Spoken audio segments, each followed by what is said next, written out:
ಅದೇ ಪತ್ರಿಕಾಗೋಷ್ಠಿಯಲ್ಲಿ ಮುಖ್ಯಮಂತ್ರಿ ಸಿದ್ದರಾಮಯ್ಯ ಮತ್ತು ಪಕ್ಕದಲ್ಲಿದ್ದಂಥ ಸಚಿವರು ಬಿಡುಗಡೆ ಮಾಡಿದ್ದಾರೆ. ಮೂಡದಲ್ಲಿ ಬಿಜೆಪಿ ಮತ್ತು ಜೆಡಿಎಸ್ನವರ ಸೈಟ್ಗಳಿದೆ ಅಂತ. ನಿಮ್ಗಾದ್ರೆ ಒಂದು ನ್ಯಾಯ, ಬಿಜೆಪಿ ಕಾಂಗ್ರೆಸ್ ಮತ್ತು ಸಿದ್ದರಾಮಯ್ಯ ಒಂದು ನ್ಯಾಯ. ಯಾಕಂದ್ರೆ ನೀವು ಕೂಡ ಅದರ ಅಕ್ರಮದಲ್ಲಿ ಭಾಗಿಯಾಗಿಲ್ವಾ? ನಿಮ್ಮ ಸೈಟ್ಗಳು ಕೂಡ ನಿವೇಶನ ಬಂದಿದೆ ಅಂತ.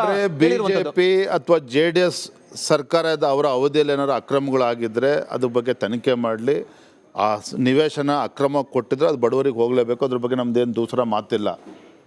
ಆದರೆ ಬಿ ಜೆ ಪಿ ಸರ್ಕಾರ ಬೇರೆ ಸರ್ಕಾರದಲ್ಲಿ ಇವತ್ತು ಅಕ್ರಮವಾಗಿದೆ ಅಂತೇಳಿ ನಿಮ್ಮದು ಸಕ್ರಮ ಆಗ್ಬಿಡುತ್ತೆ. ಹಾಗಾದರೆ ನಾನು ಹೇಳ್ತಾ ಇದ್ದೆ, ನೇರ ಒಬ್ಬ ರಾಜ್ಯದ ಅಧ್ಯಕ್ಷನಾಗಿ ಒಬ್ಬ ಮುಖ್ಯಮಂತ್ರಿಗಳ ಮೇಲೆ ಆರೋಪ ಮಾಡ್ತಾ ಇರ್ತಕ್ಕಂಥ ಸಂದರ್ಭದಲ್ಲಿ ಇದು ಮಾನ್ಯ ಮುಖ್ಯಮಂತ್ರಿಗಳೇ, ನಿಮ್ಮ ಕುಟುಂಬಕ್ಕೆ ಬಂದಿರತಕ್ಕಂಥ 14 ನಿವೇಶನಗಳು ಅಕ್ರಮವಾಗಿ ಬಂದಿದೆ, ಪಿತ್ರಾರ್ಜಿತ, ಬಿಜೆಪಿ ಸರ್ಕಾರ ಇದ್ದಾಗ ಬಂದಿದೆ, ಮತ್ತೊಂದು ಪ್ರಶ್ನೆ ಅಕ್ರಮ ಆಗಿದೆ, ಪಿತ್ರಾರ್ಜಿತ ಇದು ಆಸ್ತಿ ಅಂತ ಹೇಳ್ತಾರೆ ಸಿದ್ದರಾಮಯ್ಯ. ಯಾಕೆ ನಾನು ಆಸ್ತಿ ಮಾಡಿರುವಂಥದ್ದು, ಗಿಫ್ಟಾಗಿ ಕೊಟ್ಟಿರುವಂಥದ್ದು ಬಾಮೈದ, ಆ ಪಿತ್ರಾರ್ಜಿ ಆಸ್ತಿಗೆ ನಾವು ದುಡ್ಡು ತೊಗೊಳ್ಬಾರ್ದಾ?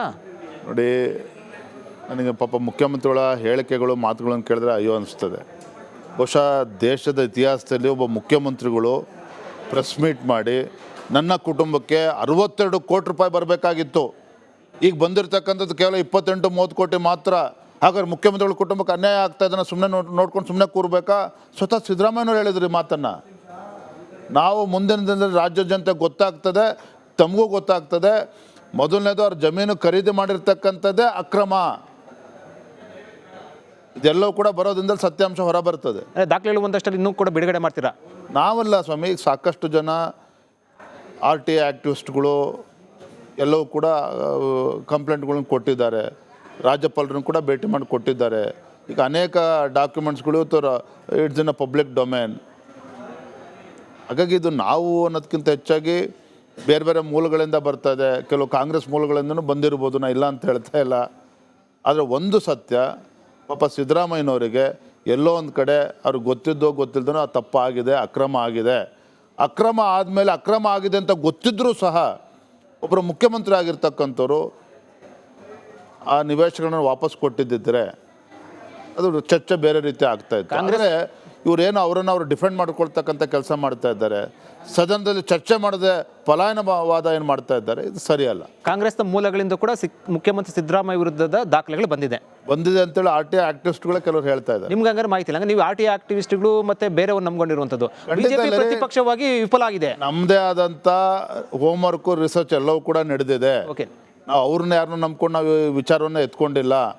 ನಾವು ಒಬ್ಬ ಮುಖ್ಯಮಂತ್ರಿಗಳ ಮೇಲೆ ಆರೋಪ ಮಾಡಬೇಕಾದ್ರೆ ಮತ್ತು ಬಡವರಿಗೆ ಅನ್ಯಾಯ ಆಗಿದೆ ಅಂತ ಹೇಳಬೇಕಾದ್ರೆ ಭಾಳ ಗಂಭೀರವಾಗಿರ್ತಕ್ಕಂಥ ಗುರುತರ ಆರೋಪಗಳೇನು ಬಂದಿದೆ, ಅದು ಆರೋಪ ಮಾಡೋಕ್ಕೂ ಮುಂಚೆ ನಾವು ಕೂಡ ಹೋಮ್ವರ್ಕ್ ಮಾಡಿದ್ದೇವೆ. ಸುಮ್ಮನೆನೋ ರಾಜಕೀಯವಾಗಿ ಅವ್ರು ಮಸಿ ಬೆಳಿಬೇಕು, ಪಾಪ ಸಿದ್ದರಾಮಯ್ಯವ್ರಿಗೆ ಅವಮಾನ ಮಾಡಬೇಕು, ಖಂಡಿತ ಇಲ್ಲ. ಅವರ್ ದ ಲಾಸ್ಟ್ ಪರ್ಸನ್. ಏನು ಹೋಮ್ವರ್ಕಲ್ಲಿ ಮತ್ತು ರಿಸರ್ಚಲ್ಲಿ ಏನು ಗೊತ್ತಾಗಿದೆ ಮುಖ್ಯಮಂತ್ರಿ ಸಿದ್ದರಾಮಯ್ಯ ವಿರುದ್ಧ ಗಂಭೀರ ಆರೋಪ? ಗೊತ್ತಾಗ್ತಿದ್ದಿಲ್ಲ. ಈಗ ಎಲ್ಲ ವಿಚಾರಕ್ಕೂ ಕೂಡ ನಾನು ಕೂಡ ಪ್ರೆಸ್ ಮೀಟ್ ಮಾಡಿ ಹೇಳಿದ್ದೇನೆ, ನಮ್ಮ ಬೇರೆ ಪಕ್ಷದ ನಾಯಕರು ಕೂಡ ಪ್ರೆಸ್ ಮೀಟ್ ಮಾಡಿ ಹೇಳಿದ್ದಾರೆ. ಅನೇಕ ದಾಖಲಾತಿಗಳನ್ನು ಕೂಡ ನಾವು ಬಿಡುಗಡೆ ಮಾಡಿದ್ದೇವೆ, ಮುಂದೂ ಕೂಡ ಆಗ್ತದೆ. ನೀವು SIT ನಂಬಲ್ಲ, ಆದರೆ ED CBI ನೀವು ನಂಬ್ತೀರಾ? ಯಾಕೆ ನಂಬಬೇಕು? ಕಾಂಗ್ರೆಸ್ ಹಂಗಾರೆ ED ಮತ್ತು CBI ಮೂಲಕ ಸರ್ಕಾರವನ್ನು ಅಸ್ಥಿರ ಮಾಡುವಂಥ ಪ್ರಯತ್ನ BJP ಮಾಡ್ತಾ ಇದೆ, ED ಮಾಡ್ತಾ ಇದೆ. ಅಲ್ಲ ರೀ, 136 ಶಾಸಕರು ಇವತ್ತು ನಿಮ್ಮ ಜೊತೆಲಿ ಇರ್ತಕ್ಕಂಥದ್ದು, ಒಬ್ಬರಲ್ಲ ಇಬ್ಬರಲ್ಲ. ಸ್ಪಷ್ಟ ಬಹುಮತದೊಂದಿಗೆ ರಾಜ್ಯದಲ್ಲಿ ಕಾಂಗ್ರೆಸ್ ಪಕ್ಷ ಅಧಿಕಾರಕ್ಕೆ ಬಂದಿರತಕ್ಕಂಥದ್ದು, ಸಿದ್ದರಾಮಯ್ಯನವ್ರು ಮುಖ್ಯಮಂತ್ರಿ ಆಗಿರ್ತಕ್ಕಂಥದ್ದು. CBI ಬಂದ್ಬಿಟ್ಟಿದೆ, ED ಬಂದ್ಬಿಟ್ಟಿದೆ ಅಂತೇಳಿ ನಮ್ಮ 136ರಲ್ಲಿ 135 ಶಾಸಕರ ಕಡೆ ಬಂದ್ಬಿಡ್ತಾರೆ. ಹಾಗಾದ್ರೆ ಯಾಕೆ ಮುಖ್ಯಮಂತ್ರಿಗಳು ತಮ್ಮ ಶಾಸಕರ ಬಗ್ಗೆ ವಿಶ್ವಾಸವಿಲ್ಲ? ಹಾಗಾದ್ರೆ ನಿಮ್ಮ ಶಾಸಕರ ಬಗ್ಗೆ ವಿಶ್ವಾಸ ಇಟ್ಕೋಬೇಕಾಗಿರ್ತಕ್ಕಂಥದ್ದು ಮುಖ್ಯಮಂತ್ರಿಗಳ ಕರ್ತವ್ಯ. ಮುಖ್ಯಮಂತ್ರಿಗಳ ಬಗ್ಗೆ ಎಷ್ಟು ವಿಶ್ವಾಸ ಇದೆ ಅಂತೇಳಿ ಸದನದಲ್ಲೇ ಗೊತ್ತಾಗಿದೆ. ಪಾಪ ಮುಖ್ಯಮಂತ್ರಿಗಳು ವಿಚಾರ ನಾವು ವಿರೋಧ ಪಕ್ಷವ್ರು ಮಂಡನೆ ಮಾಡಬೇಕಾದ್ರೆ ಒಬ್ಬ ಶಾಸಕರ ಪರವಾಗಿ ಮಂತ್ರಿ ಗಟ್ಟಿಯಾಗಿ ಮಾತನಾಡಿಲ್ಲ ರೀ.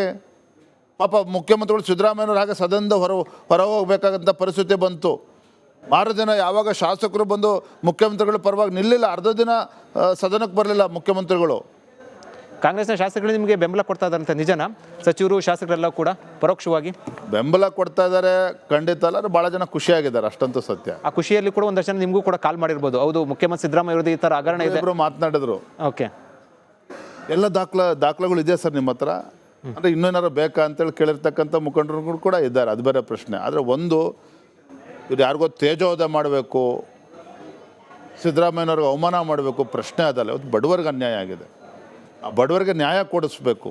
ಇದು ನಾವು ಕೂಡ ವಿರೋಧ ಪಕ್ಷ ವಿಫಲ ಆದಂತಾಗ್ತದೆ. ಹಾಗೆ ನಮ್ಮ ಕರ್ತವ್ಯ, ನಮ್ಮ ಧರ್ಮ ನಾವು ಮಾಡ್ತಾ ಇದ್ದೇವೆ.